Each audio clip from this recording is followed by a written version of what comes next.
Hey guys, Martyupnorth. Today is December 13th, 2019. And last weekend, not this weekend, but the weekend before, when I was hiking solo down in Kananaskis, I mentioned a tragic event that occurred 2 years ago today. And I want to talk about it. I don't talk about that event very often.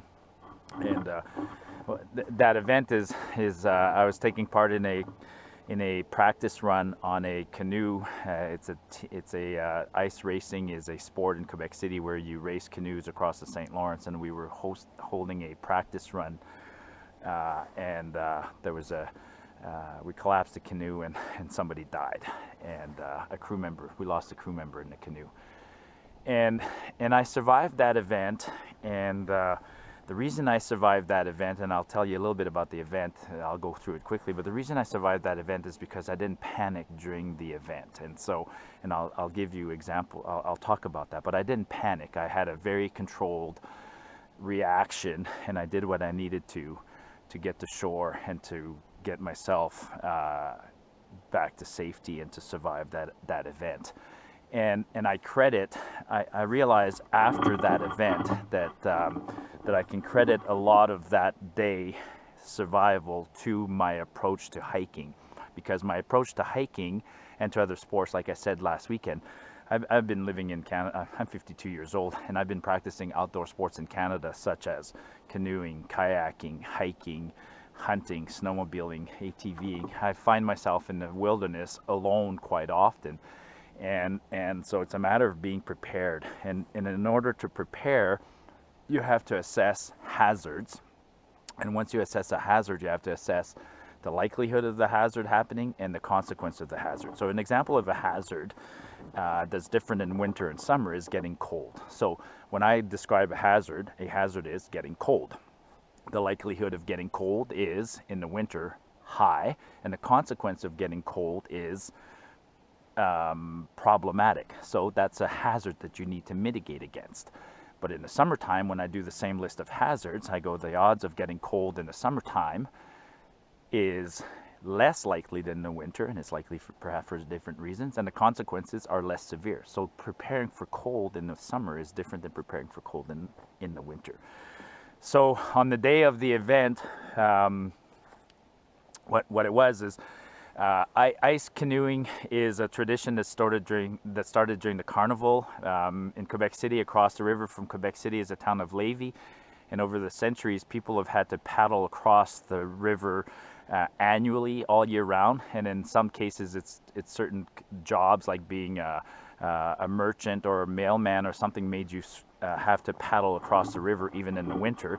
And it became a test of strength during a carnival, similar to rodeo, to have these ice canoe races. Well, the sport has evolved, so it's even a Red Bull sport. And on the day of the event, we went out. We got the canoe from out of the snow. We launched a canoe, and before we launched a canoe, it's a team of 5. So there's a captain at the back who steers the canoe, and then there's 5 people who row with oars. And when you're racing, you're paddling across open water, and sometimes you encounter ice flows, and then you have to jump on the ice floe and then run across and then jump back into the canoe. And so basically on that day, we were just out there to practice paddling. And we had a plan where we were going to take advantage of the normal current in the St. Lawrence, and we were aware that the tide was going to come in. So we had a plan to do a little circuit and come back at a certain time. And at the end of near the end of the day, or near the end of our practice run around noon, we were sort of taking advantage of the current to draw us back to the starting point, to the launch.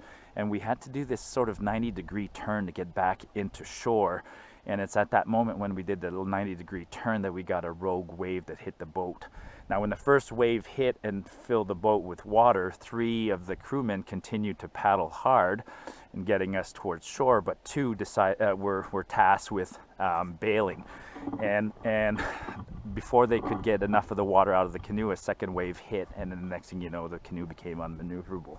And I remember we all ended up in the water, and we all had to decide individually. We didn't have a chat of whether we're swimming ashore or not. We had already filed a plan with the Coast Guard, and measures were already underway. Danielle, the captain, notified the Coast Guard, but I made the conscious decision that, looking at shore and being accustomed to being in cold water in Alberta, it's going to take me about, 8 minutes to swim to shore. And I can be 8 minutes in cold water. I've been there before, and I can do it. And I thought, if I get to shore in 8 minutes, but the Coast Guard gets here in 5, they can pluck me out of the water. But if I get to shore in 8, if it takes me 8 minutes and it takes the Coast Guard 15 minutes to get here, that's 7 extra minutes that I'd be waiting in the boat for them. So I knew I wasn't going to wait in the boat. So I started swimming for shore. And I calmly did so, but then I quickly noticed that the shore was getting wider and the current was taking us down as much as we were. So as much as I was swimming towards shore, the current was taking us downstream, and I could tell that the river downstream about 500 yards away was getting wider. And I knew that if I didn't get to shore before those next 500 yards, once the river started getting wider, I would be fundamentally drifting farther away from shore, and I would never reach shore. So in my mind, I knew I had to swim extremely hard to get to shore, which I did. And I got to shore, but as I was going to shore, I kept turning on my back to tighten up my life jacket, but also to make sure that I could see my crew members. And that's when I noticed that one member stayed with the boat. And I briefly thought about going back, but I knew I couldn't go back. It was not questionable. So I did not go back. I eventually made it to shore, and I noticed that 3 other crew members made it to shore. And where they made it to shore, it was easier for them to climb up. Where I made it to shore, there were these big giant boulders, and the boulders were covered in ice. And when I got there, I remember taking off my gloves, and that's when I realized, wow, my hands are swollen to twice their normal size, and I got a little upset at myself. I thought, oh, I'm going to lose my hands. But I thought that I couldn't climb up, and I was confused as to why, but then I realized it's not that I was frozen in fear, is that I was literally frozen. My clothing had frozen on me, and I couldn't move. So, and I thought of just staying there waiting for the rescuers to come and find me, but again, something went through my mind. It's like, no, I managed to crawl like a turtle on top of these boulders, conscious of the fact that when you have all these boulders together, the interstitial space between the boulders, I could have fallen in there and gotten trapped. So I got myself on top of the boulders, and then I saw about 200 yards away from me, finally rescuers, people were coming, and the snow was deep, and these rescuers were waving to me, come on in, come on in. And as soon as I saw them, that's when I realized all the adrenaline stopped, and I couldn't go any further. I said, no, you got to come and get me.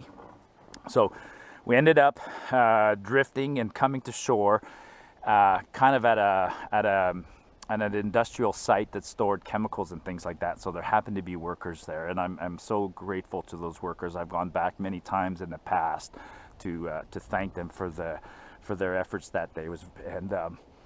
And I knew that I asked the guys, I said, is there something like a warehouse here? And they took us to the warehouse, and then they stripped us down. I stripped down.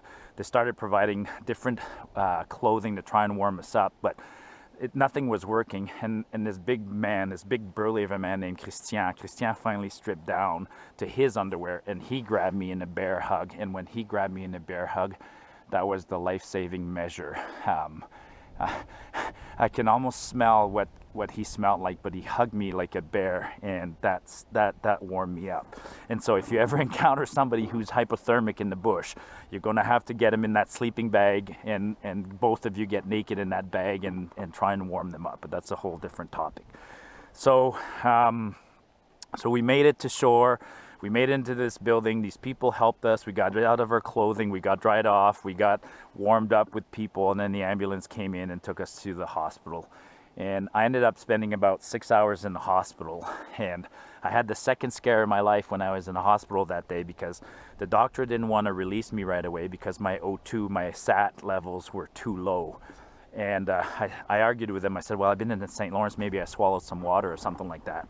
And he's like, no, I'm sending you to get an x-ray. And I didn't want an x-ray. And you know why I got scared that day? I thought, here we go. I'm 50 years old at the time, and he's going to go get me an x-ray, and I'm going to have spots on my lung, and I'm going to find out I have lung cancer. So today is the day I'm going to find out I have lung cancer. Well, I lost the argument. I went and did the x-rays, came out of there 15 minutes later, and everything's clean. And I said, do me a favor. I said, take this O2 saturation device off this hand and put it on this hand, because this hand's so frozen. As soon as they did that, my O2 sats returned to normal. So that evening, I met the other team members, and I could tell one of the senior members of the team was very, very upset. And that's when I found out that we had a fatality. So Daniel, who stayed with the boat, the reason he stayed with the boat, that they found out during the investigation, is he didn't know how to swim. Even though he had a life jacket, he didn't know how to swim, and so he stayed with the boat, and he died of hypothermia. It took about 22 minutes for the Coast Guard to get him out of the water, and it's not their fault. And the people on shore who saved us, they witnessed him screaming for help, and then he finally became quiet and he just drifted in the water. So anyways, so and I remember that night going to the hospital, after the hospital, talking to the people and saying, listen, and there was one guy in particular who was blaming himself, and I said, don't blame yourself, man, because we all knew what we were doing, and we all knew what we were getting into, and we had all practiced, and we all understood the risks. We understood the risks, and we had done what we thought was adequate to mitigate the risks. Now, the investigation since then has found a few things that can be done to mitigate the risks further. But I realized that day there was a member of our team who was an elite athlete who was really upset. And what dawned on me is that as an elite athlete, you are pushing yourself, but in a different way. If you're running a marathon and suddenly you can't do the marathon anymore, you give up and you stop. Maybe there's a little bit of embarrassment of stopping, but so be it. But if you're out in the wilderness and you're hiking by yourself, or you're snowmobiling, or you're doing something and you get in trouble and there's nobody else to help you, you have to dig deep and get yourself out of that trouble. So, but before you get yourself into that trouble, do your risk assessment, mitigate the risks, do what's necessary, get yourself out of that, put all the odds into your advantage, then go out in the wilderness and enjoy the wilderness.